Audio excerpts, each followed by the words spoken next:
Welcome everyone to this groundbreaking event at our law school. We would like to begin by acknowledging and paying respects to the traditional owners of the land on which we meet, the Gadigal country and the people of the Eora Nation. It is upon their ancestral lands that the University of Sydney is built, land that was never ceded.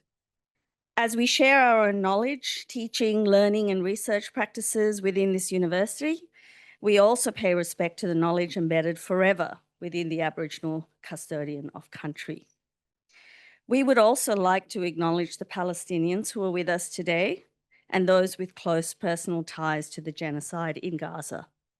We know that many in our own university community, including at the law school, have been experiencing grief, anger, and trauma as they have witnessed family and friends being subjected to the worst form of violence. We appreciate that today's conversation will be difficult and uncomfortable for some, for many reasons, and we ask that you do what you need to do to take care of yourself, but we also need to acknowledge that what we feel or experience is incomparable to the suffering of those who are facing this genocide. And the least we can do from our privileged positions is to bear witness to what is happening and to consider how we can do our part in stopping it.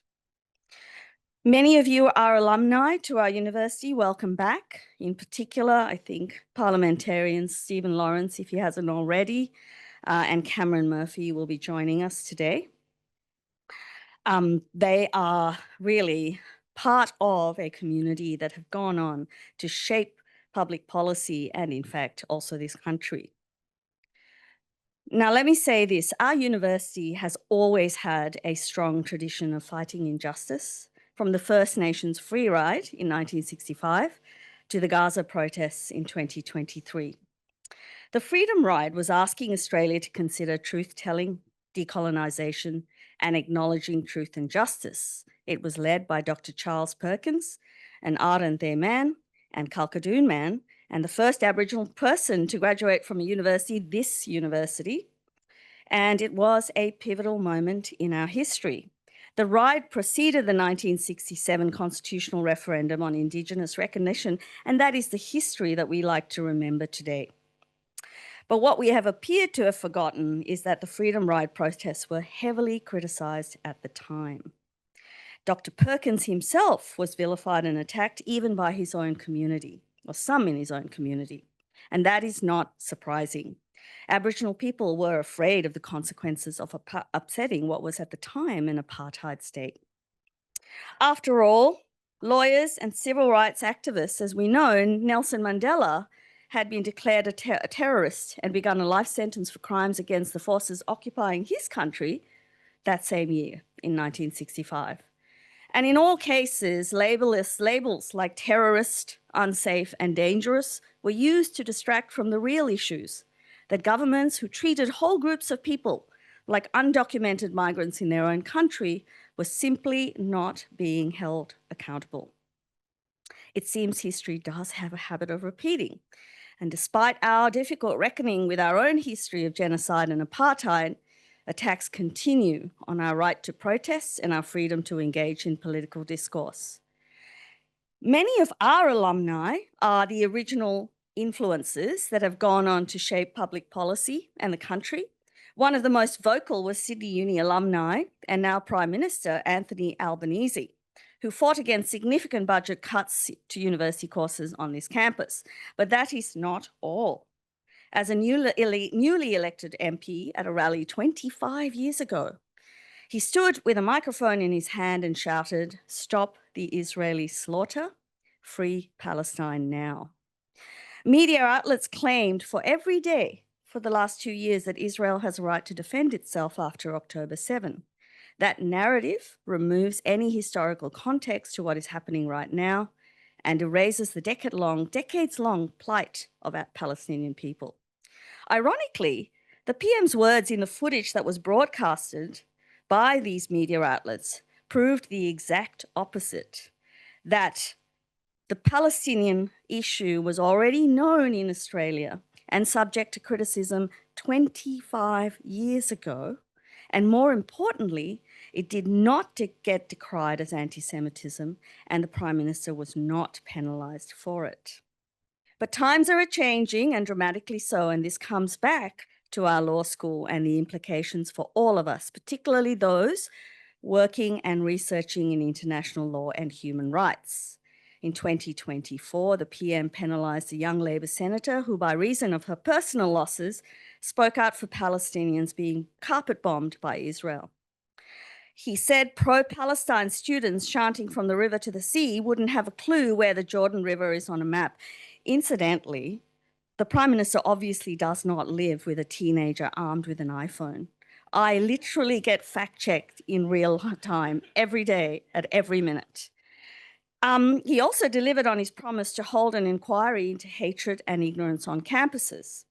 The chilling effect on all of us cannot be underestimated. The PM's words and actions set the stage for disciplinary action, job losses, permanent reputational damage, event cancellations, death threats, social and professional isolation, deregistrations of practicing licenses. The list goes on today, and we have not been spared. And that is before the mental health toll of watching children who look like my children, the children I kiss and put to bed every night, being murdered, tortured, maimed, and orphaned for the last 2 years.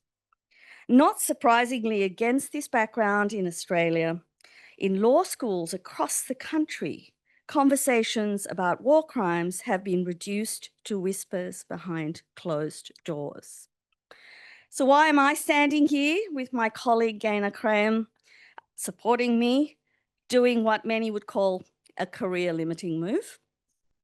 Don't get me wrong, we have been encouraged to look away, but we simply do not have that luxury. How can we look away when numbers of women and children are being killed in Gaza in the tens and thousands? Gaza having the highest number of child amputees per capita in the world. 1 child per hour has been killed by Israel, and that is a classroom of children every day. And the impact on women has been horrific. And no doubt, our speakers will talk about this a lot more. My work and research concerns the human rights of pregnant women and newborns.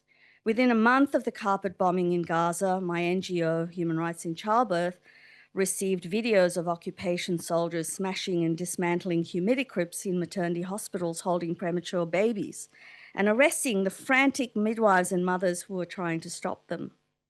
I've lost contact with 3 young midwives who were the last barrier between death and pregnancy in Khan Yunis, who cared for newborns who starved to death because starving, dehydrated, and distressed mothers physically cannot breastfeed.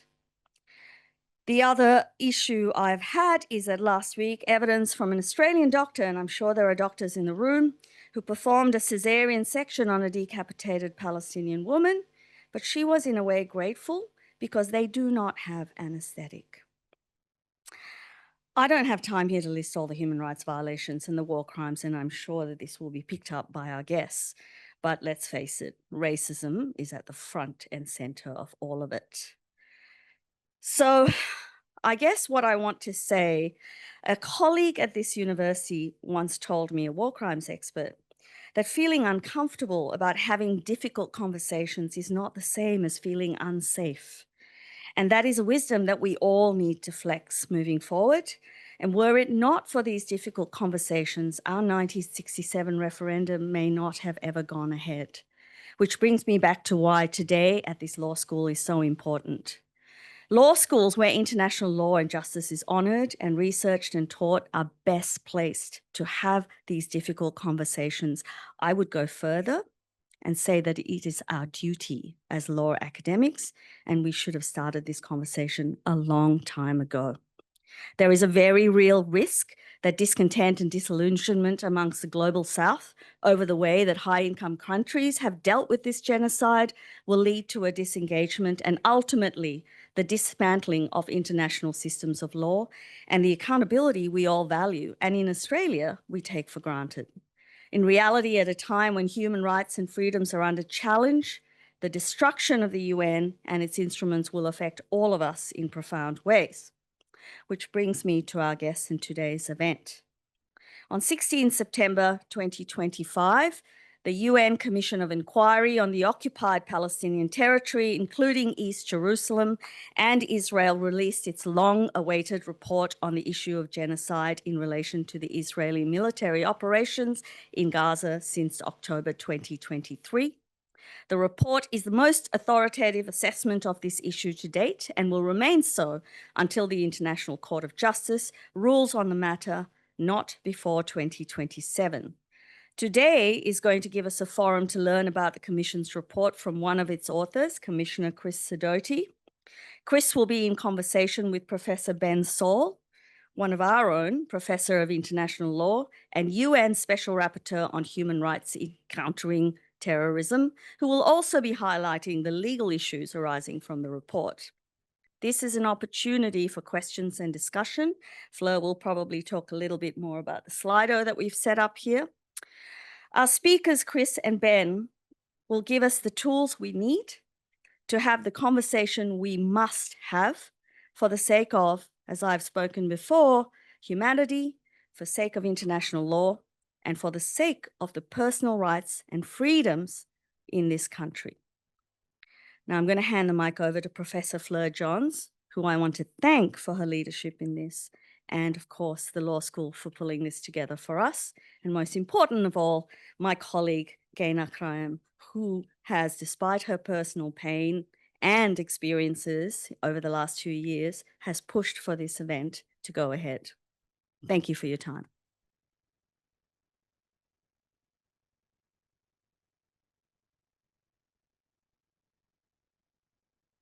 Thank you, Bashi. As Bashi said, my name is Fleur Johns. I'm the Dean and Head of School of Sydney Law School. And I'd like to join Bashi in welcoming you to the law school today, colleagues, students, alumni, friends, and visitors. It's important that we speak with precision and rigor about the Israeli destruction of Gaza over the past 2 years, in the aftermath of the Hamas attacks of October 7th. It's important that we speak of the more than 67,000 Palestinians killed and of the many thousands more displaced and injured, and of the continuing suffering of hostages and their families. It's important also that we speak of the historical preconditions for this violence and its legal ramifications. And as Bashi said, law schools have a particular role to play in this, perhaps especially this law school, given the extraordinary depth and wealth of expertise in these walls. Law brings words, dialogical, analytical, and forensic processes into spaces of unfathomable horror and intractable disagreement. And the vocabulary that international law offers us, the vocabulary of genocide, of crimes against humanity, war crimes, and international human rights law, is precisely put forward for that purpose, to enter the space of unfathomable horror and introduce a process of dialogue and analysis in that. Bashi rightly highlights the role of law schools, but I'd also like to acknowledge that while public discussions of this nature have not occurred here before, to my knowledge, I rejoined the law school in February. There has been many decades of discussion of these matters in our classrooms, and many in this law school have been active contributors to public debate in leveraging the depth of the expertise to which I earlier alluded. I also just wanted to acknowledge that this is, as Bashi has already done, a difficult conversation, perhaps especially in this week, and to invite you, if you need to step out, take a break, whatever you need to do. But I wanted to thank you for being willing to enter into this discussion, acknowledging too that law often falls short, that it often does not fully express or articulate what we would like in our respective hearts it to say, and that international institutions, legal institutions, also sometimes fall short of what we would in our respective hearts like them to do. And yet as I indicated, law does still have a very important role to play, and law schools among them. I wanted to conclude by thanking my colleagues, Gina, Bashi, and Ben, and to welcome back to campus and thank Chris Sidoti for being here to share his invaluable expertise and insights, and to mention that you also can be part of this discussion by entering questions using the QR code via Slido, and Ben will be fielding those and bringing them into the discussion. Now, Bashi was going to introduce, but at this point, I think, do you want? Well, you've already done it to some extent, but for a fuller introduction, I'm going to hand back to my colleague, Bashi Kumarhaza.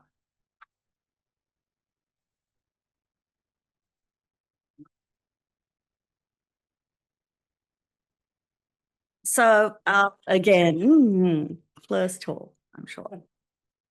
So our speakers today, Chris Sidoti, who needs really no introduction. He's an international human rights consultant and expert in national human rights institutions and in international human rights law and mechanism. Since February 2021, he is the founder and an international expert on the Special Advisory Council for Myanmar. From 2017 to 2019, he served as one of the members of the UN Independent International Fact-Finding Mission on Myanmar. Since 2000, he has provided consultancy services on human rights law and practices to the Office of the High Commissioner of Human Rights, to the UN Development Programme, UNICEF, and the Asia-Pacific Forum of National Human Rights Institutions, and of course, several national human rights institutions. Chris also holds a number of academic positions. He was Executive Director of the International Service for Human Rights, served as an Australian Human Rights Commissioner, Australian Law Reform Commissioner, and founding director of the Australian Human Rights and Equal Opportunity Commission, which is now today the Australian Human Rights Commission. From 1999 to 2013, he was a principal facilitator and interlocutor in a human rights initiative between the governments of Australia and Myanmar.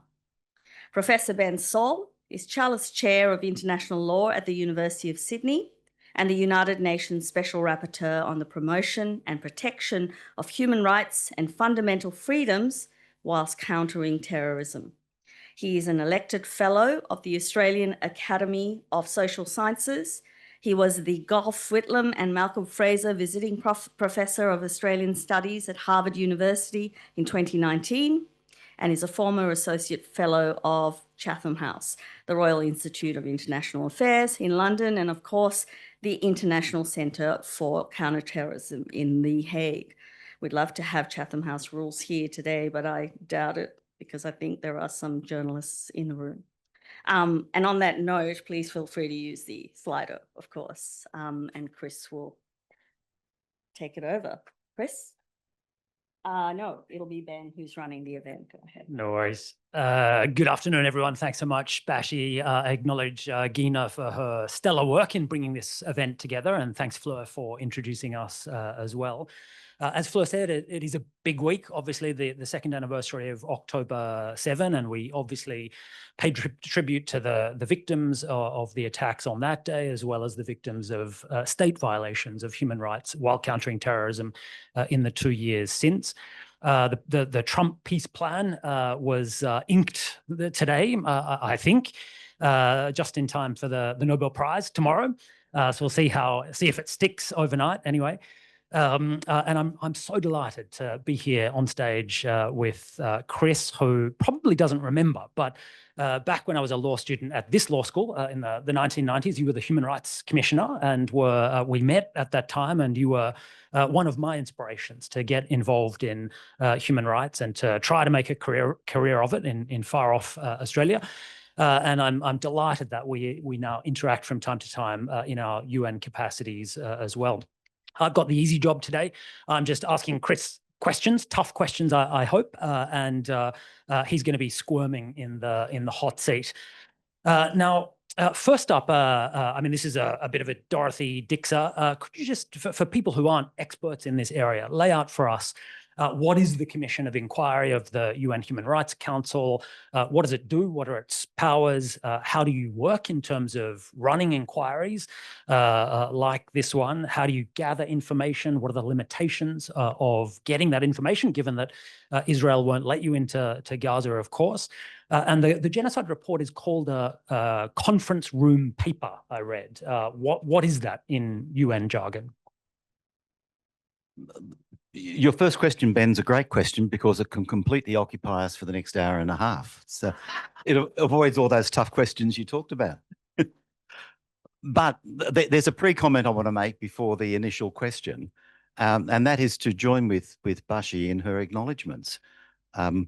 Certainly I join in acknowledging the care taken of this land by the Indigenous custodians of it for tens of thousands of years, and thank them for that.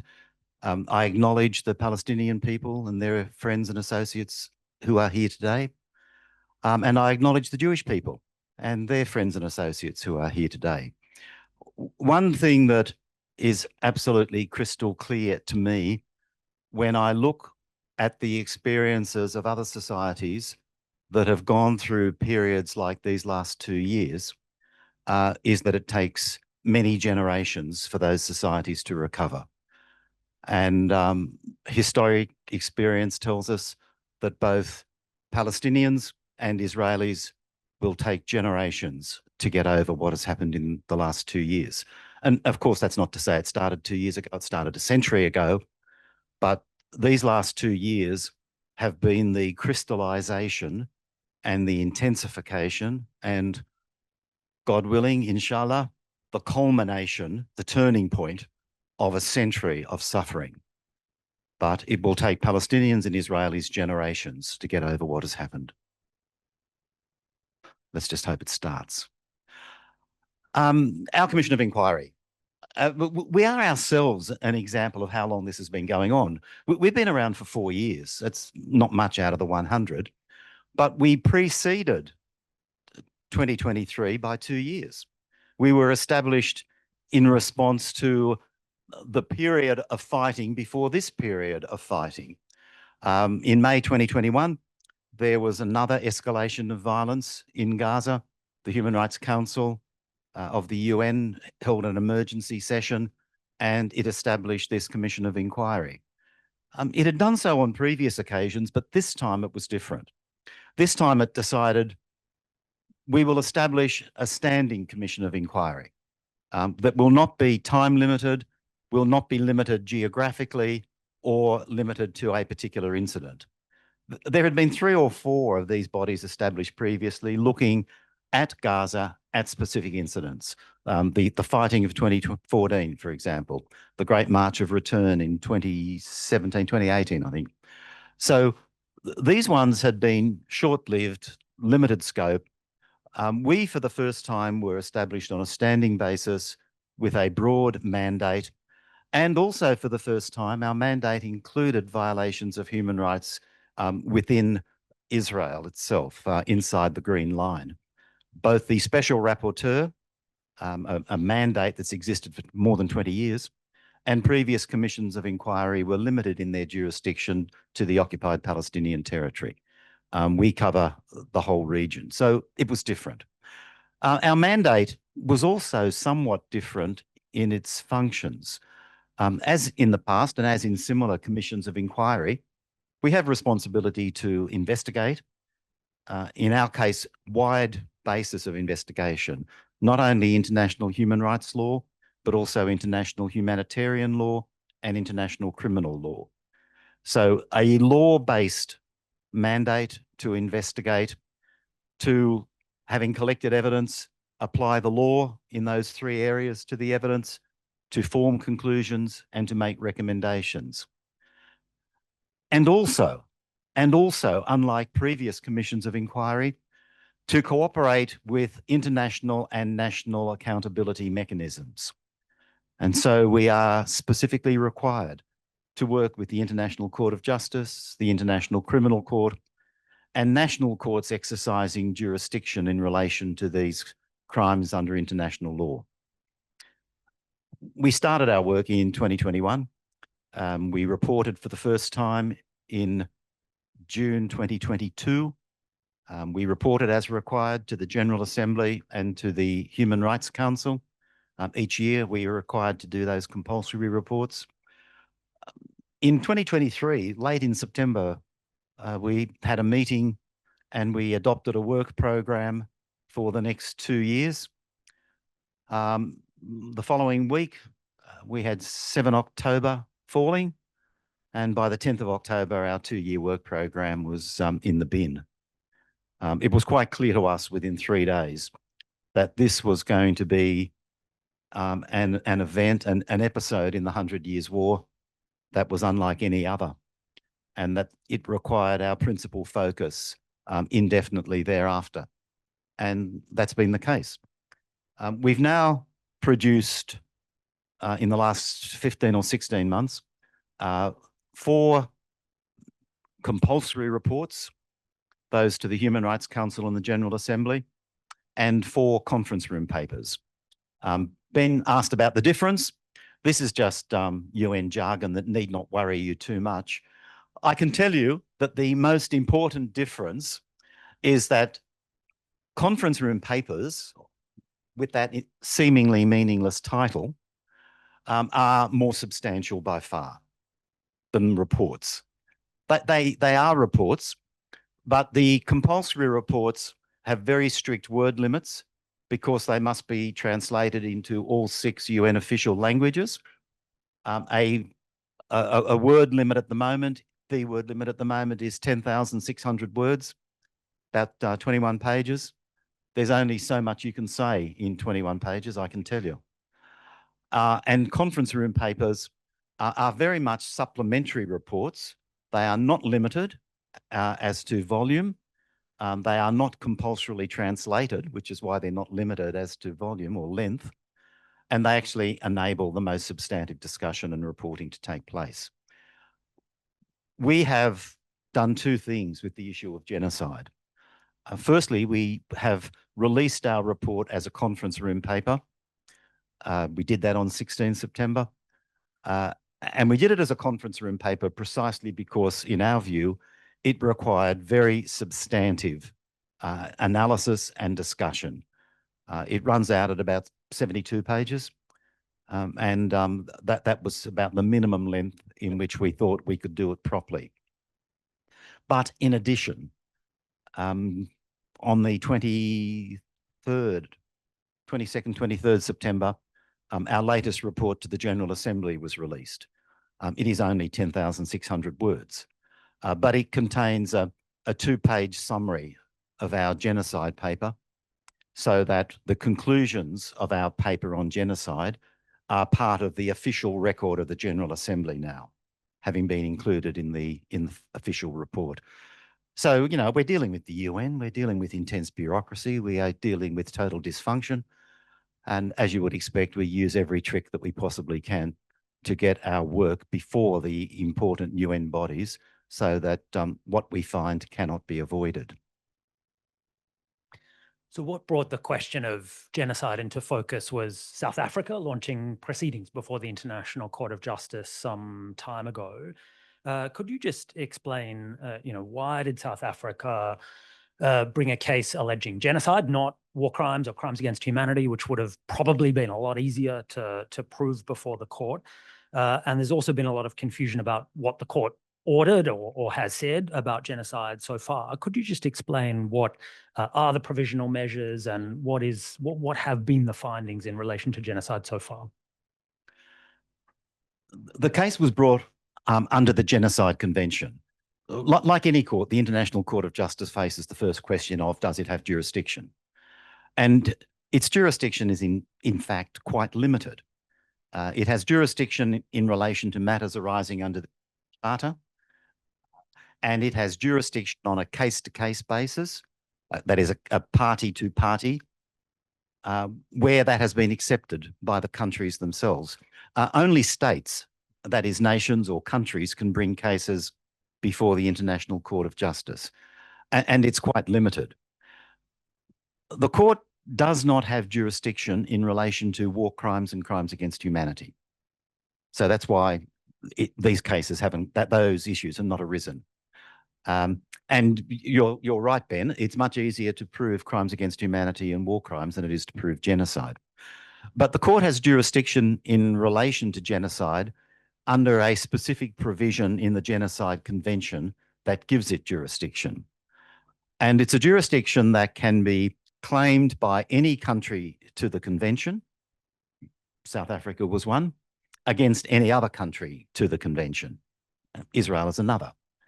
So it's been brought before the International Court of Justice under the Genocide Convention, not under the UN Charter, because of a specific provision in the convention giving the court jurisdiction.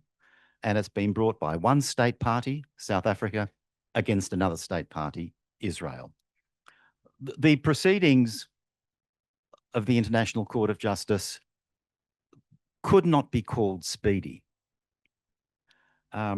We know from our own legal system how slowly the wheels of justice turn. When you deal with the international legal system, you're encountering a different definition of speed entirely. So the court has power to make provisional measures, they're called. Again, this is the jargon of the international system. In Australia, we would actually call them injunctions. And that's what they are equivalent of. Provisional measures sounds really weak, but it's really, under our system, is what we would call an injunction. That is an interim order pending the final resolution of the case. The court can make interim orders, can indicate provisional measures. Even indicates a strange word, isn't it? In a number of limited circumstances, including where the court considers that the rights of the parties in relation to the matter in dispute could be irreparably harmed before the final determination of the case. And that's a ground of jurisdiction that is basically the same as our ground under the injunctions power of courts. That is to protect the rights of the parties pending determination. The International Court of Justice has indicated 3 sets of provisional measures in the genocide case. Those were in January, April, and May 2024. And in doing so, particularly in relation to the first lot in January 2024, the court recognised that there was a specific risk that the rights of Palestinians in Gaza under the Genocide Convention could be irreparably harmed pending or during the period before the final determination of the case. It was not a finding of genocide or even an interim finding of genocide or even touched upon a finding of genocide. It went to the question of, is there a reasonable risk or a serious risk? And the court said, yes, there was. Now, that is an exceptionally important finding. I know that some have argued, oh, the court has not found genocide and so it doesn't matter. It's an exceptionally important finding because by indicating a reasonable risk of genocide, the court was triggering the obligations of states under the Genocide Convention to act to prevent.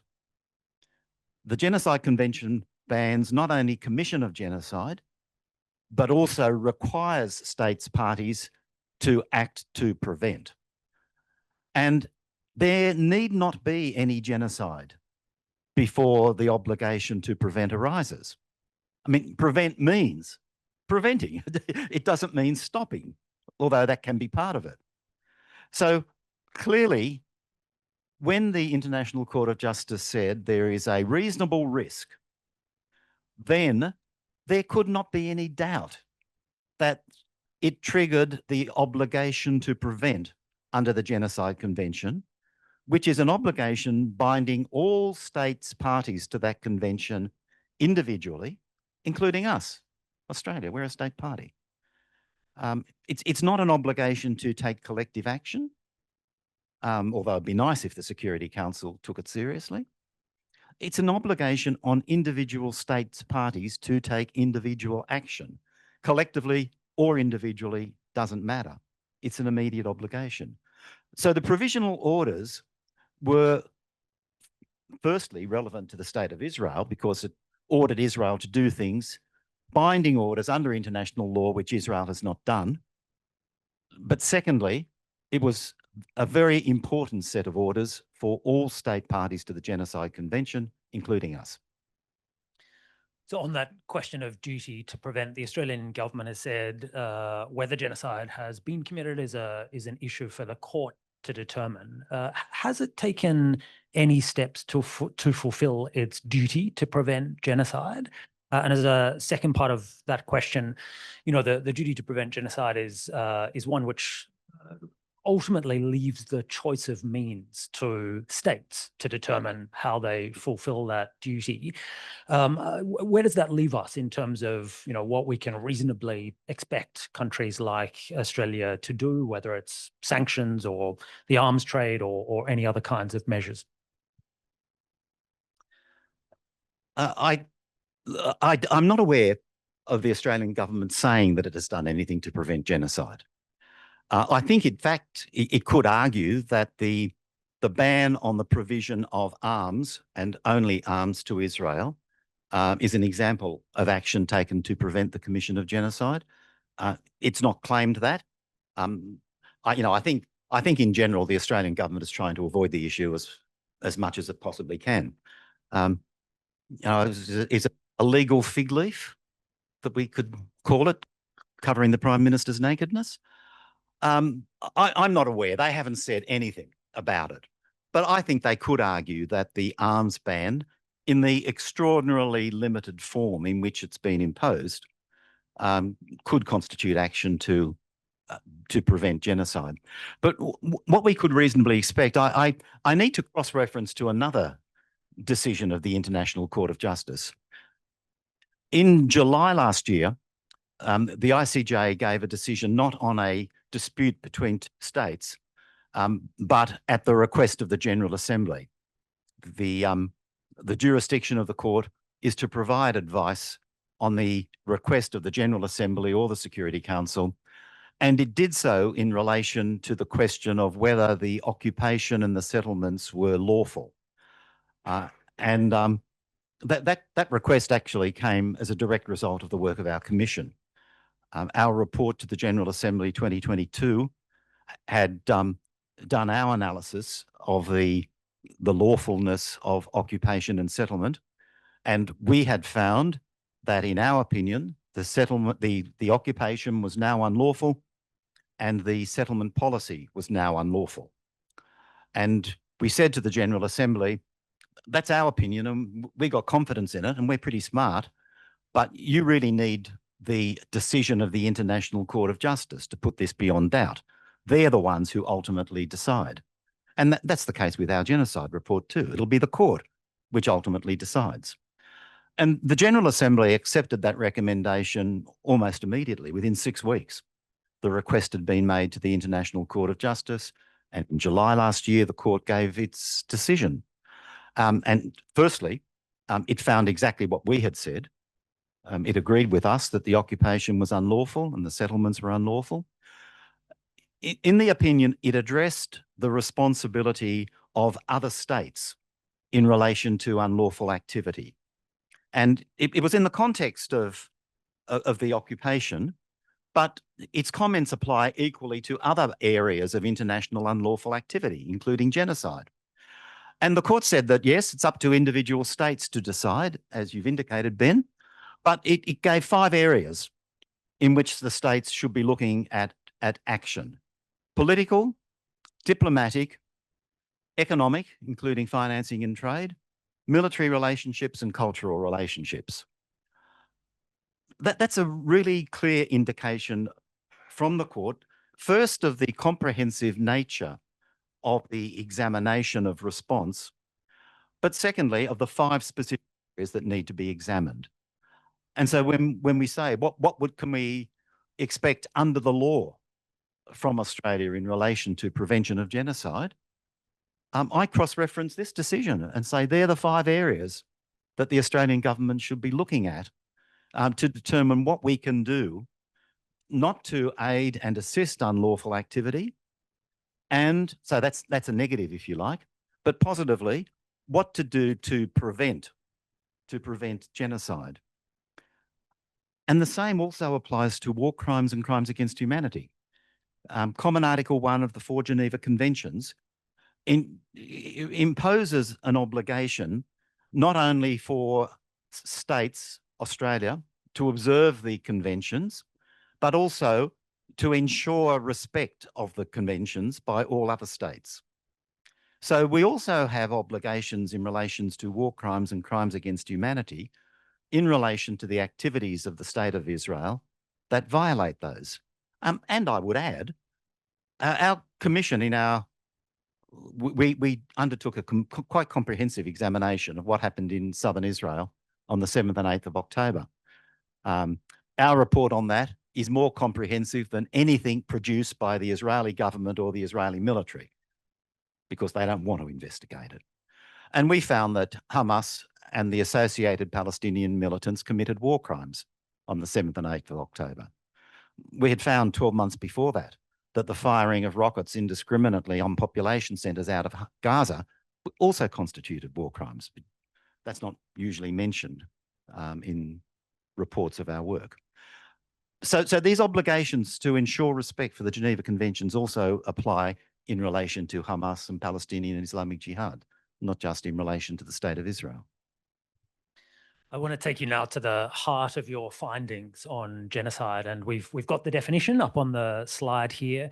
Requires the commission of certain physical conduct accompanied by a genocidal intent to destroy one of the designated groups in whole or in part. Let me ask you about those two parts of the definition. So firstly, on the physical conduct, how do you see what Israel has done over the last 2 years fitting with those elements outlined there? And I'll ask you to keep that one relatively short, and then we'll focus on the hard part, which is the genocidal intent after that.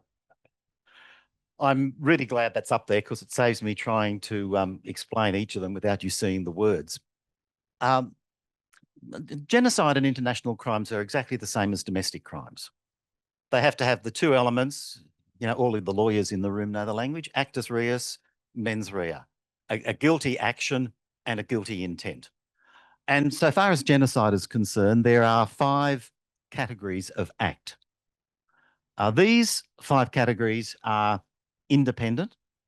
They are not cumulative. It is not necessary to establish all 5 in relation to the crime of genocide.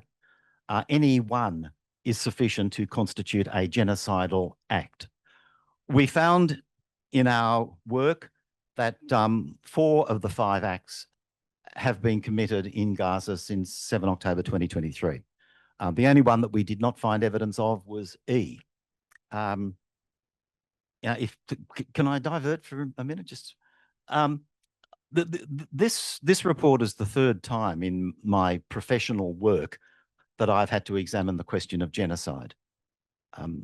Most recently, as Hamin and others know, it was done in relation to the Rohingya genocide in Myanmar. But I was a human rights commissioner, or the human rights commissioner, back when the commission here did the report on the stolen generations, bringing them home. And we found in that report that the removal of Indigenous children in Australia was genocide. And in that case, it was only under E that we made that finding. And the then Prime Minister, John Howard, went berserk. But it was clearly genocide. And it was only E. On this occasion, it's only not E. So it's a bit the reverse. All the other 4 genocidal acts were found by us. And they were found on the basis of all of the investigative work we have done over the past 2 years. That is reflected in the other 7 reports and papers that we have produced during that period. We're faster than the courts, but we're not exactly rocket speed either. I mean, we've looked at it, taking it issue by issue. We've looked at the destruction of the health sector and the killings of doctors and nurses. We've looked at the destruction of the education sector and schools. Every university in Gaza, I think there are 8, has been destroyed. 91% of school buildings have been destroyed. 91%. That was a separate report. Our report to the General Assembly released a couple of weeks ago looks at housing and land. We have looked at the sexual and gender-based violence. We have examined the actions towards children, and that's going to be the subject of a separate report next March. So we took all the pieces, and in this report, we put them together and applied to them the law of genocide. So when we dealt with the first four and made findings in relation to the first four, that was based exclusively on our own investigations and our own findings that have been set out comprehensively in 7 other reports over the last 15 months. Thanks, Chris. Let's talk about genocidal intent now, and let me challenge your findings on this one. So the International Court of Justice has indicated in the Bosnian genocide case and some other jurisprudence that you can prove intent in 2 ways. One is through direct evidence. So if there's a kind of declared state policy, like of the Nazis back in the day, or in your case, you find on that front that various Israeli leaders have explicitly made genocidal statements or in statements inciting genocide. So on that first form of proving intent, if I were advising the Israeli government on this, and I'm not, by the way, I'd fully recognizing their right to a defense, of course. I'd say, look, these are just isolated, sporadic, scattered statements by just some leaders. They haven't really been repeated very often, even by those few leaders. Others who've made statements are not the people calling the shots. They're outsiders, or if they're in cabinet, they're not in positions of key authority. And so to suggest that those incitements or those genocidal statements somehow are controlling state policy seems to be a stretch. I would agree with your analysis, but say that in spite of that, we came to our conclusions. We looked extensively at statements that were made, and we in fact had to narrow them down precisely for the reasons that you indicate, Ben, the qualifications. Statements expressing some form of genocidal intent have been made right across Israeli society. But we had to look at those who were in positions of responsibility, in a position to deliver orders and have those orders acted upon. In this instance, statements relating to genocidal intent are very different from statements inciting genocide. To constitute incitement to genocide, anybody can do it, whether you have any authority or not. And incitement can be constituted whether or not anybody acts upon it. The important things in incitement are the words and the intention. But in establishing genocidal intent, the intent has to be linked to the actions, which means that the person who is making the statement must be in a position to deliver orders and to have those orders, or to reasonably expect that those orders would be acted upon. So we excluded from the consideration genocidal or inciting statements that were issued by people who are not in positions of responsibility, civil or military. And we focused on the statements made by those who can issue orders in the expectation that the orders would be acted upon. So that was the first thing. The second thing is the temporal issue. We looked at and accepted statements made by leaders on the 7th, 8th, 9th, 10th of October 2023, but we accepted them with a qualification. It's very difficult for us here in this country, so far away, to appreciate the impact of what happened on the 7th of October in southern Israel on Israeli civil, political leaders and the Israeli people themselves. You know, the level of shock and trauma was enormous. And it would be understandable, though not necessarily forgivable, but understandable that people made irrational, intemperate statements in that context of the heat of the moment. Those statements need to be taken seriously, but they are not necessarily strong proof of intent. So I mean, I hate to use the word discounted, but that's true. We discounted. We gave less weight to statements made during those first few days. But what was very more than persuasive, what was conclusive for us was that these statements continued and are still continuing up to today, 2 years later. In any suggestion that this is heat of the moment, this is induced by the trauma, we really didn't mean it, this is an emotional reaction. I mean, 2 years later, you can't explain away what is being said any longer.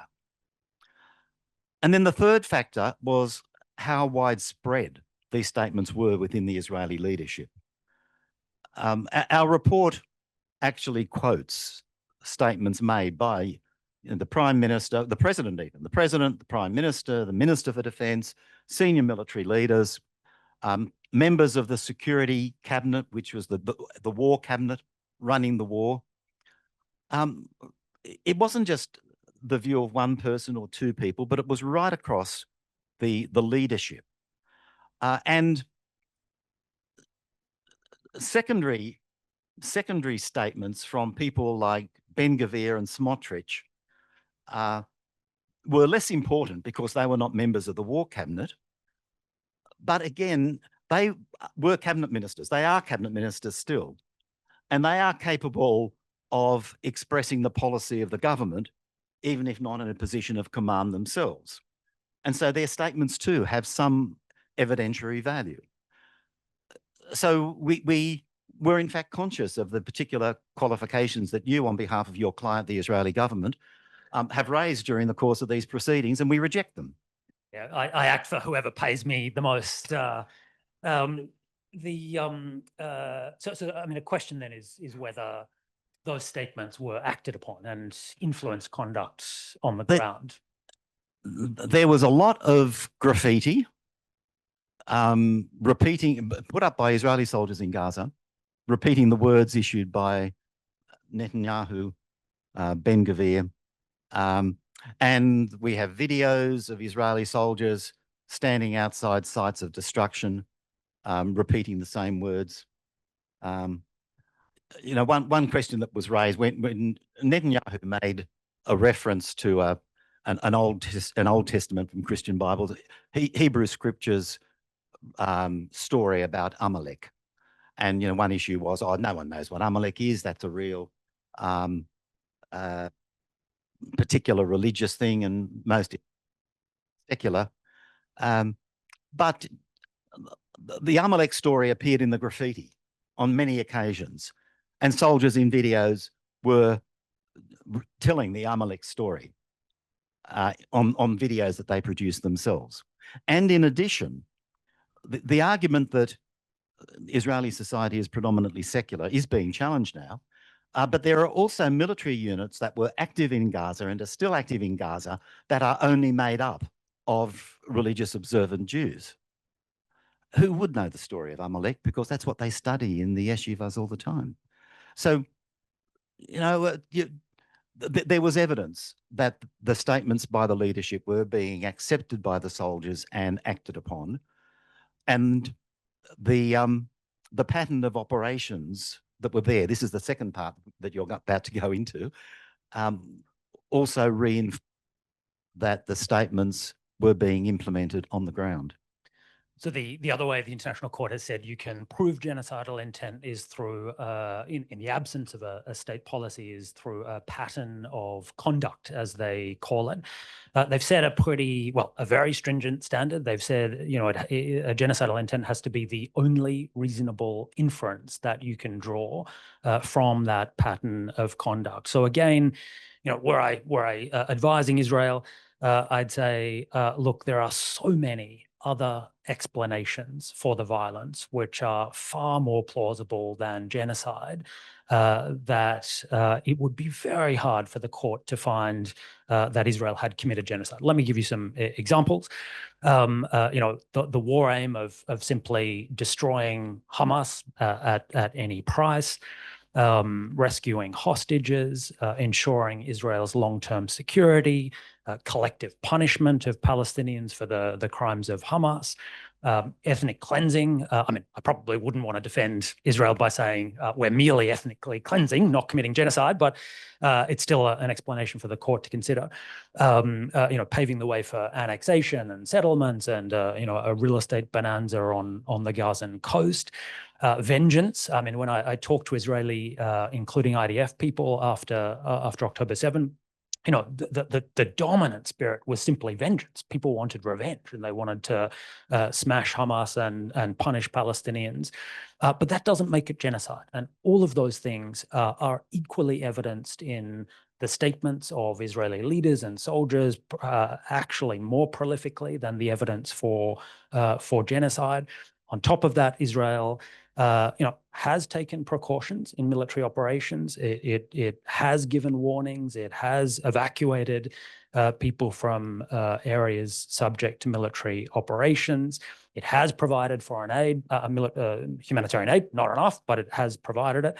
And if it wanted to, could kill vastly higher numbers of Palestinians, and has not done that. So if you look at it that way, how can you conclude that the pattern of conduct points to genocide and not something else, lawful or unlawful?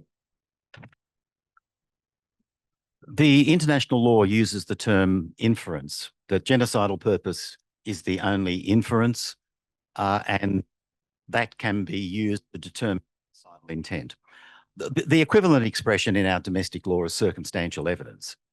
And we have lots of cases where circumstantial evidence is the basis of convictions. Perhaps the foremost case in the public imagination at the moment are the death mushrooms case. That was entirely based on circumstantial evidence. So the idea of using inference or circumstances or the overall pattern of conduct is a well-established principle in law, both domestic and international. As you said, Ben, the standard is very high, and the standard has been criticised by many legal academics and jurists as being unjustifiably high. The International Court of Justice said in the case of Bosnia against Serbia more than 20 years ago that the genocidal purpose has to be the only reasonable inference. The criticism of that is, where did the court get this standard from? The standard in the statute of the International Court of Justice is fully conclusive. The standard in international criminal law, the Rome Statute of the International Criminal Court, is beyond reasonable doubt. Only reasonable inference is a higher standard than either of those. And it just appeared in the Bosnia case. Maybe one day the court will review that. There are two genocide cases going forward at the moment. One is the Myanmar case, the other is the Palestine case. The Myanmar case may be determined by the end of next year, hopefully. And this question may be reconsidered then. But we said that, yes, we are aware of the academic and other criticism of the standard set by the court in the Bosnia case. Nonetheless, that is the current jurisprudence of the ICJ, and that is the jurisprudence that we will apply. And so the work that we did is based upon that very high standard of only reasonable inference that could be drawn from the totality of the events. And here again, we had, as I said, 7 earlier reports on which we could draw to look at what the events were and to get the total picture. This is another way in which genocide is more difficult than war crimes and crimes against humanity, in that genocide really requires an examination, a comprehensive examination of the total picture, whereas war crimes can be individual and crimes against humanity are only required to be widespread. A genocide is a much higher level of consideration, and that's what we did. The fact that genocidal purpose must be the only reasonable inference doesn't mean that there can be no other factors. Genocidal purpose may in fact be the strategy that is employed. So to take an example, but the examples you've given, we want to destroy Hamas. How will we destroy it? We'll destroy Hamas by destroying the Palestinians in Gaza as a group in whole or in part. Now, that's still genocide, even though there is an intention to destroy Hamas. Revenge is the motive for genocide. It's not the end in itself. And yes, there are elements of revenge, but where the revenge is being conducted through the destruction of a group in whole or in part, then genocidal purpose is met. The court itself has said that it is necessary to distinguish between motive and purpose. And revenge may be a motive, but if the destruction of the group is the purpose, then the specific genocidal purpose, the dolus specialis, its Latin term, has been met. And we examine the totality of what has occurred, the whole pattern of operations. We had said as early as 10 October 2023, in the first comment, we said that the policy of total destruction that the Israelis had started even by the 10th of October indicated the commission of war crimes and crimes against humanity. That was already clear, and our work subsequently explored those questions more and more. And then there are relevant factors then once we look at it. That policy had been adopted. Its situation bombing started on the night of the 7th of October. And 2 years later, it is continuing. You know, we have not seen any change in Israelis' fundamental strategy in Gaza over the 2-year period, in spite of the provisional measures indicated by the International Court of Justice, in spite of our reports, statements and resolutions of the General Assembly, debates in the Security Council, reports from Israeli and international human rights organisations.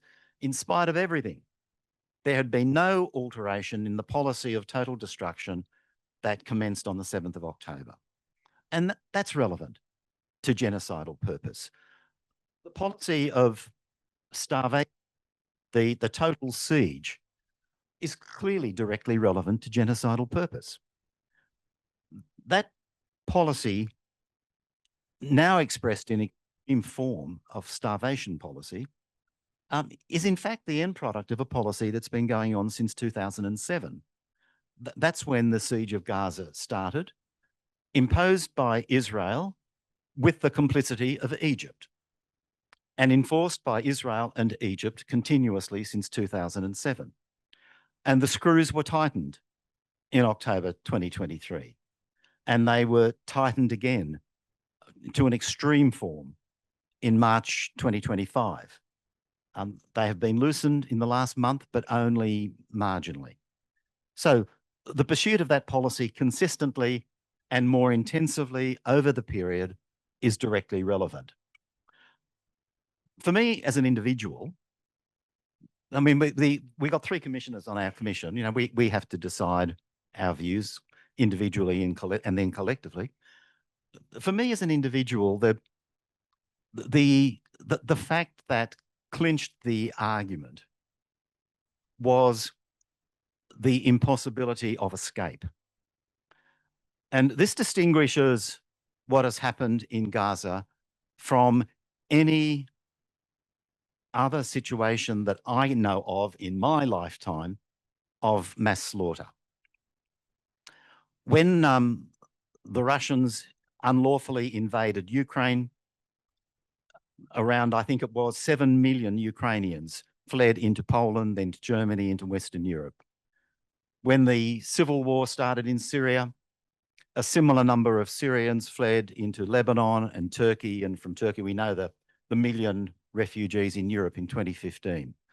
The war that's going on in Sudan at the moment, the only contemporary conflict that is in any way of a scale similar to Gaza.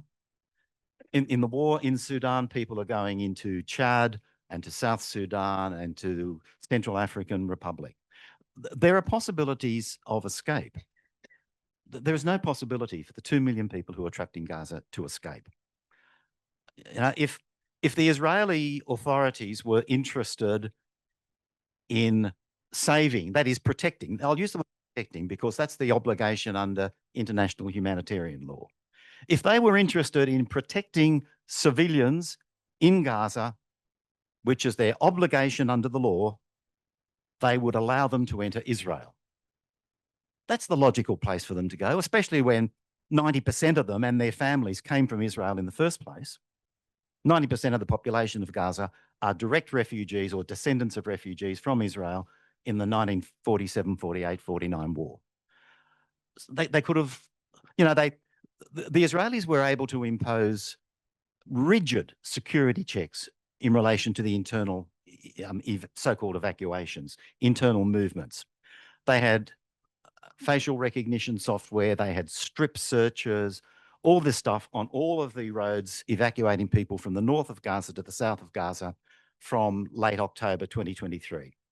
And those checkpoints are still there. If they could ensure security within Gaza by those means, they could ensure security on the borders of Gaza and Israel by the same means. And if they were interested in protecting, they would have allowed the real evacuation, not the internal displacement, the real evacuation of Gaza's civilian population. But they didn't. And for me, that's the clincher. People had no means of escape from the policy of total destruction. So, Chris, we have a few minutes for questions, although I do need someone to unlock this laptop, which has a password that's popped up. I should mention Chris's fellow commissioners are Maloon Qatari and Navi Pillay, who has just been awarded the Sydney Peace Prize, and cross-promotion here. Highly recommend you buy a ticket to the prize dinner on, Melanie, the 5th of November, 6th of November, Sydney Town Hall. So if you want to hear more, and Navi, of course, is a very distinguished international judge and human rights lawyer, anti-apartheid activist, a long-standing hero of the global human rights movement. Okay, let's see what we've got on some questions.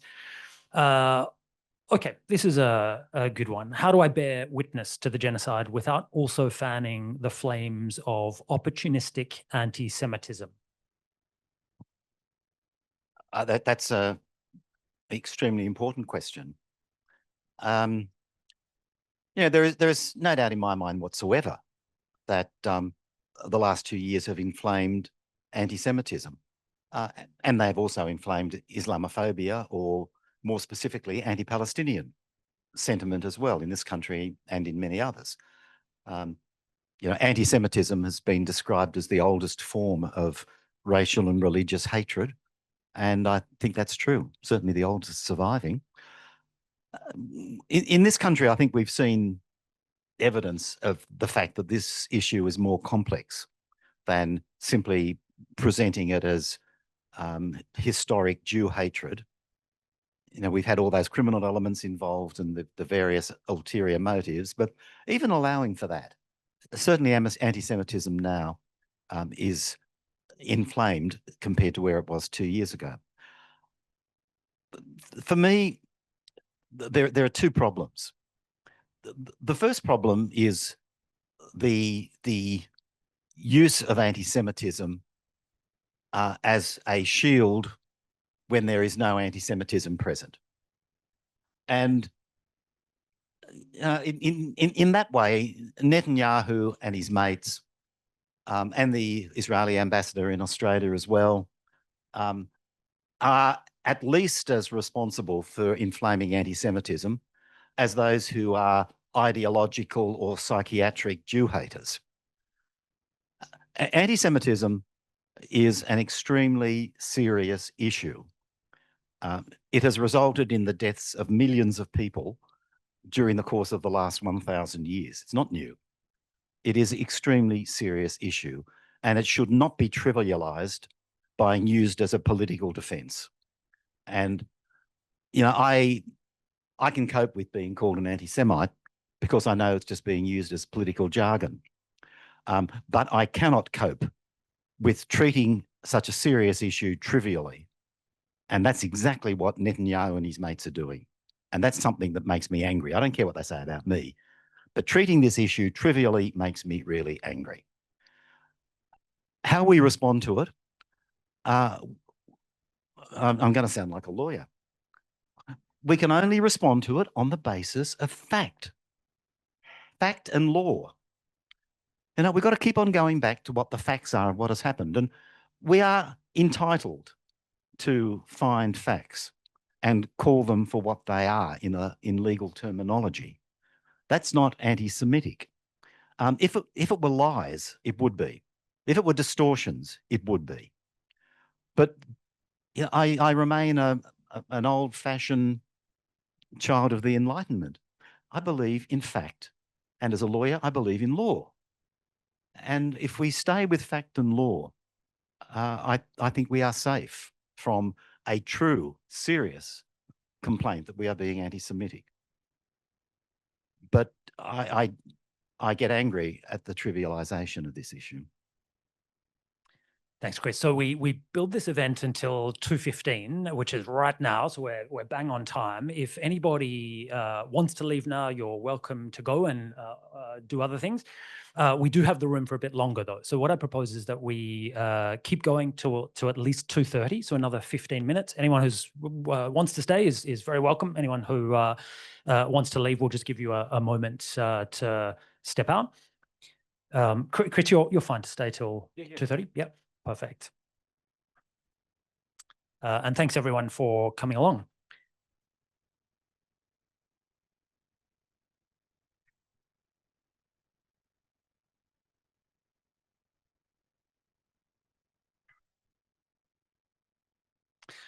Okay, so look, we've got a ton of questions here, some in a similar vein as the previous. One question is about how do we fulfill our obligations, in legal obligations as Australia, without damaging other national interests, like our security alliance with the United States, the need to keep the F-35 fighter jet supply chain going for our collective security. That's not an issue for me. I'm not responsible for those things. I'm a lawyer. I say follow the law. What security with the United States?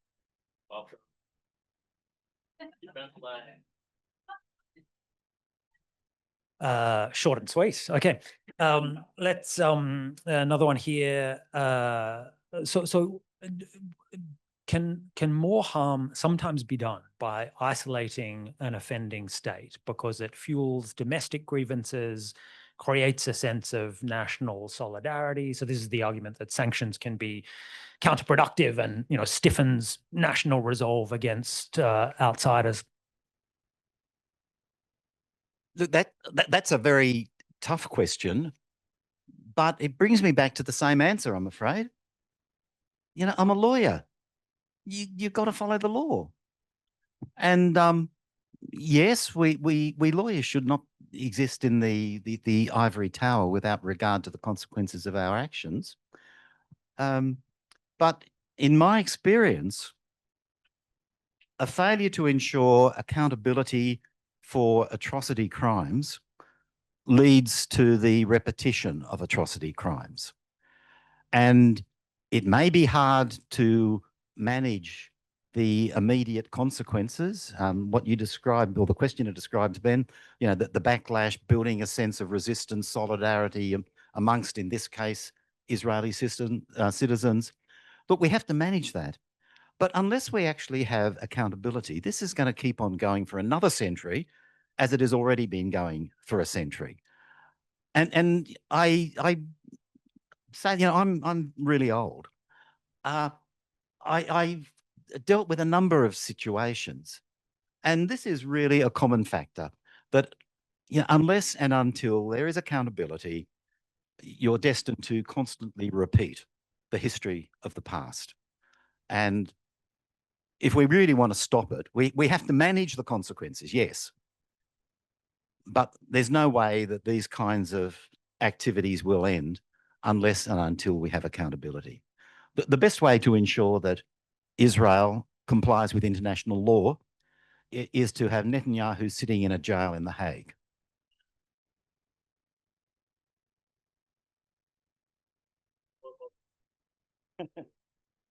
So a bunch of questions on compliance with international law. You know, what are the consequences if Australia or Israel do not fulfill their international obligations? The system of international law is fabulous. The international system has spent the last 80 years developing a body of international law dealing with human rights, humanitarian law, now criminal law, fabulous body of law, almost zero implementation. So there is a complete imbalance in the way in which this system has developed.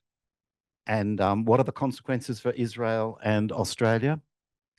None, unless other states are prepared to impose consequences. Yes, we have the International Court of Justice. It will provide rulings on the law. The big joke, you know, this is the secret joke. The big joke is that the International Court of Justice's orders are enforced by the Security Council. You know what that means? Nothing. International Court of Justice is dependent on states to enforce its orders. You know, thus all the equivocation after the arrest warrant for Netanyahu and Gallant were issued. So the law is great. You teach it, Ben, you know. The law is great. The mechanisms for implementation and for enforcement are still in their infancy and need to be developed far more effectively. I try to encourage myself. I got to do something to encourage myself. You know, our criminal law in Australia has its antecedents in English common law going back to, I mean, I hope there's no criminal law specialist in the room who can contradict me. You know, going back to maybe 13th century, maybe earlier, maybe a bit later. But it was the 1800s before there was a police force developed to enforce the law, and about the same time before we started to see courts showing any degree of independence. I don't think it's going to take 500 years to develop a good system of international enforcement. I think we can do it in less time than that. But the law is good. The enforcement is appalling. So we have a question here about enforcement. Would diplomatic sanctions on Israel breach Australia's international obligations? I hesitate because I haven't thought of the question, but I can't think of any. And you're the international lawyer. Tell me. I'm just asking the questions today. We've got Tim Stevens up the back here, I think. Is Tim still around? Fleur, one of our stellar international lawyers. Look, briefly, diplomatic relations are a discretion of the government, and as long as you follow the processes under the Convention on Diplomatic Relations for establishing and suspending, etc., relations, then yeah, there's no obligation to. I mean, it's a good point, because with the recognition of Palestinian statehood, you know, there's no obligation to establish diplomatic relations with the government of Palestine, and Australia so far hasn't done that. And it's, you know, if you want to suspend relations to show displeasure, it's normally not a violation. Okay, we've got some. I've got a question which I didn't get to, so I'm going to abuse my privilege here. So there is this very strong narrative in relation to Israel at the UN that the UN is biased against, sorry, the United Nations, or bits of the United Nations are biased against Israel, are anti-Semitic, are on a crusade to delegitimize Israel, that this whole genocide campaign is an illegitimate lawfare activity.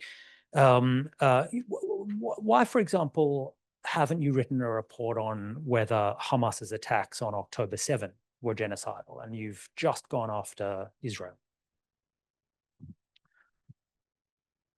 I'll respond to two different parts because you really had two questions there, Ben. You're trying to be clever. Yes. Well, the first one, why haven't we written a report on Hamas's activities being genocidal on the 7th of October? We haven't. We may, but we haven't yet. As I said, we have reported on the events on that day and found the Commission of War Crimes. That report was in June last year. And as I indicated, examining the question of genocide requires a much more comprehensive examination. When deciding on our use of resources, which is what it always comes down to, we decided that the continuing events in Gaza required more urgent attention than events that occurred 2 years ago in southern Israel. We also didn't look at whether activities in Gaza before 7 October constitute genocide, whether Israeli activities on the West Bank constitute genocide, or whether Israeli policies towards Palestinians inside Israel constitute genocide. So there are a number of still open questions which the commission, will be 3 new commissioners or coming up, new commission appointed in next month. There may be a decision that there is the opportunity to look at some of those other issues, but the decision that we made was that the continuing events in Gaza were the most urgent question for us to examine. And the first question was, why does the United Nations spend so much time in Israel?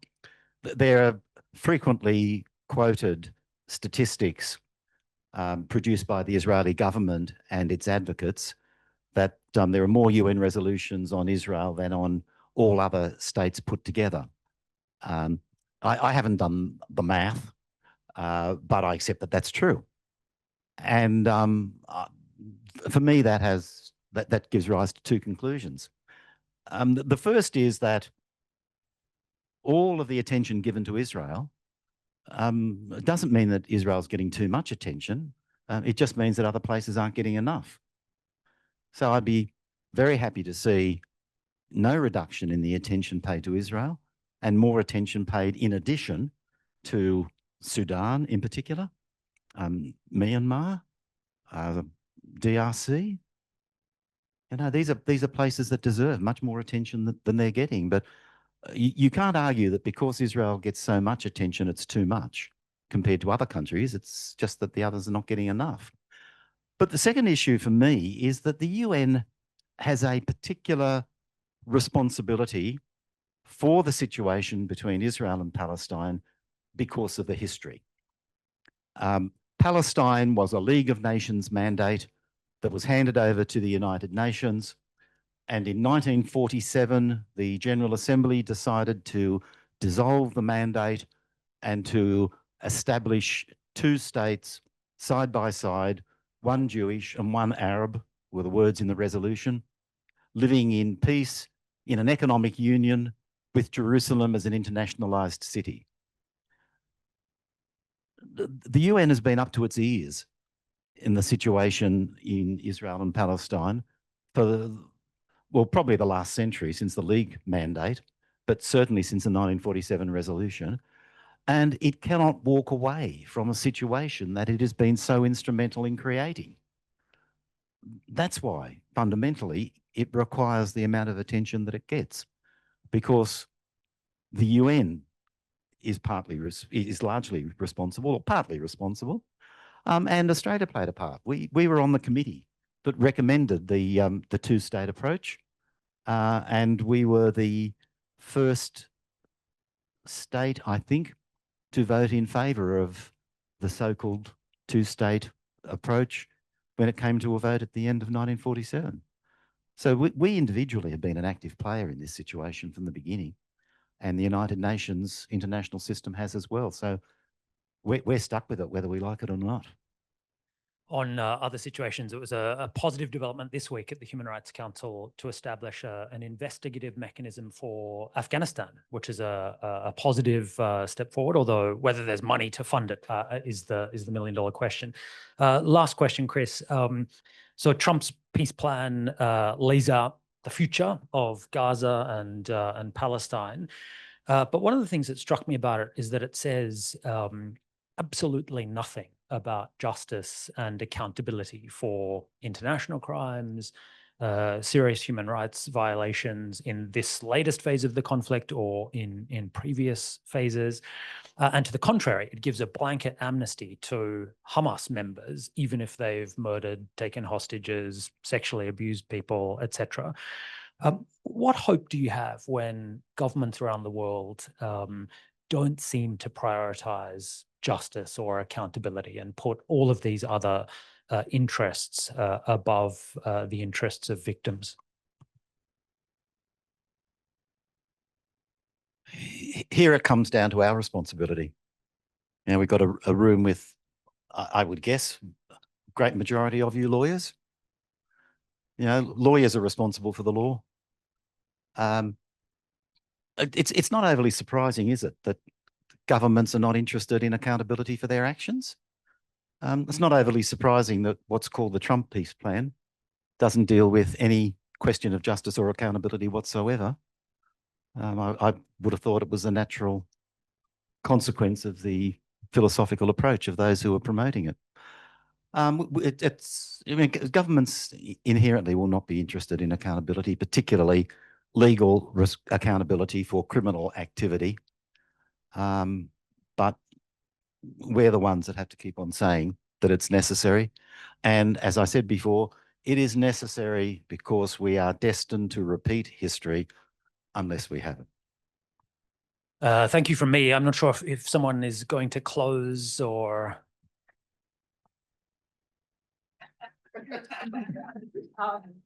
Very briefly, I want to thank you all for joining us. Thank you. I'll ask you in a moment to thank our speakers, but I also just wanted to acknowledge the great work done by Ashley Joe and Carla Viola in organising the event, together with my colleagues, Associate Professor Gina Cram and Dr. Bashi Kumar Hazard. But please join me in thanking our terrific conversations today, Chris Sidoti and Ben Saul.